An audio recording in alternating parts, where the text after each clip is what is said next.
Hola amigos de Cine Garage, vamos a comentar Franz de François Ozon, una de las películas que se pueden ver o que se pudieron ver en el tour de cine francés. François Ozon no es de ninguna forma un director desconocido ni a nivel mundial ni para la gente que ha podido ir a ediciones pasadas del tour de cine francés. Aquella pequeña maravilla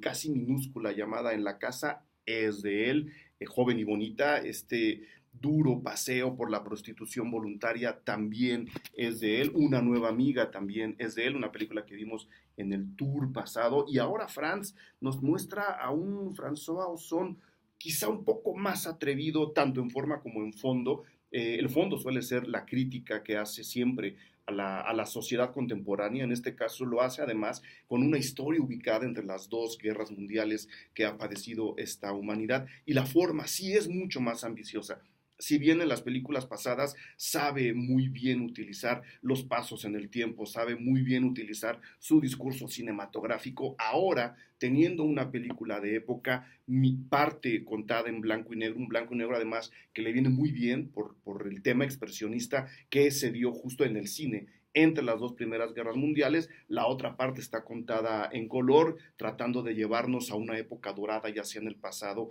o en el futuro después de la Primera Guerra Mundial, o en el nacimiento de un personaje que a lo mejor no se detecta muy bien al principio de la película. La película va contando la historia de un soldado que va a visitar la tumba, un soldado francés que va a visitar la tumba de un soldado alemán. La familia del soldado alemán que debería estar enterrado ahí no sabe quién es este personaje, no tiene ni idea por qué va ahí, y en el transcurso, en el descubrimiento de quién es, por qué está ahí, porque este soldado se queda a vivir en este pueblo alemán en la frontera, en ese transcurso lo que está haciendo Ozon es plantear varios discursos que van de arriba hacia abajo. Me explico, podemos entender a la película y a los personajes como una especie de descripción de lo que pasó entre las dos guerras mundiales, una supuesta historia de amor de Franz que no se nos revela del todo, que podría llegar a decirnos, miren, la famosa reconciliación después de la Primera Guerra Mundial nunca ocurrió, en consecuencia tuvimos que padecer una segunda guerra mundial. También la cuestión de las fronteras, dónde acababa un país, dónde terminaba el otro, tampoco queda tan clara, y en consecuencia las verdades no se están contando como deberían contarse entre estos países a nivel político. Y poco a poco la película, conforme vamos sabiendo quién es Franz y conforme vamos conociendo a Ana, la prometida del soldado alemán que está enterrado en esa tumba, estas dos enormes burbujas se empiezan a desinflar y nos empiezan a decir que en realidad lo que nos está contando Ozon es una descripción muy crítica y a veces muy puntual de lo que es la sociedad burguesa en ese momento y en el nuestro, la contemporánea. Las cosas están dichas a medias, hay muchas verdades, hay muchas mentiras. De hecho, en algún momento podemos llegar a detectar varias mentiras en la historia de Franz, pero al mismo tiempo esas mentiras podrían ser verdades. Y el personaje empieza como a emanar este halo de misterio que al mismo tiempo es hipocresía y mentira, para decirnos prácticamente todos en esta película están en la misma situación, no están diciendo las verdades completas y probablemente no están mintiendo del todo, pero esa hipocresía genera una sensación de no saber qué hacer, de no poder hablar por lo que van a decir los demás y de no poderle decir a los demás lo que no se puede decir en este momento. Es decir, como que todo mundo está obligado a callar en la famosa sociedad, en la famosa clase burguesa que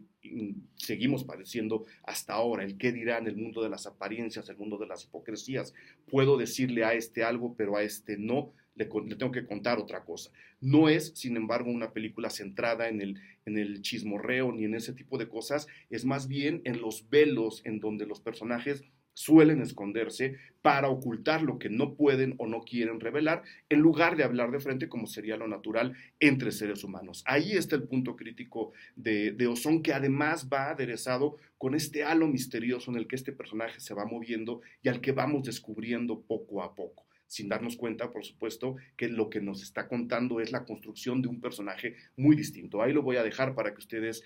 lo descubran. Sí, es una película muy interesante, es una película que nos va a llenar de preguntas. A la mitad de la historia no vamos a saber realmente hacia dónde está caminando la situación. ¿Por qué? Porque los personajes están también en esa misma situación y lo que hace Ozon es hermanarnos con ellos y meternos en este túnel en el que vamos a transitar del color expresionista que les decía en un momento, del blanco y negro, perdón, expresionista que teníamos en un momento, al color de una época más esperanzada en el futuro, que ahora sabemos no llegó porque está la Segunda Guerra Mundial ahí, pero que por lo menos para lo que está pasando con estos personajes y para estos personajes, en ese momento parecía una etapa mucho más libre, una etapa mucho más relajada, que alguien va a acabar disfrutando, ya lo verán en la película. Es de verdad una película muy bien contada, muy bien medida. Está milimétricamente acomodado todo para que de nuevo estemos llenos de preguntas cuando haya que estarlo y haya algunos destellos por ahí que nos digan, claro, ya sé lo que está pasando, pero tampoco lo puedo decir porque estamos con los personajes. Es una pieza muy, muy bonita, muy bien armada, muy interesante, incluso muy emocionante. No se la pierdan, Franz, de un viejo conocido nuestro, François Ozon. Saludos.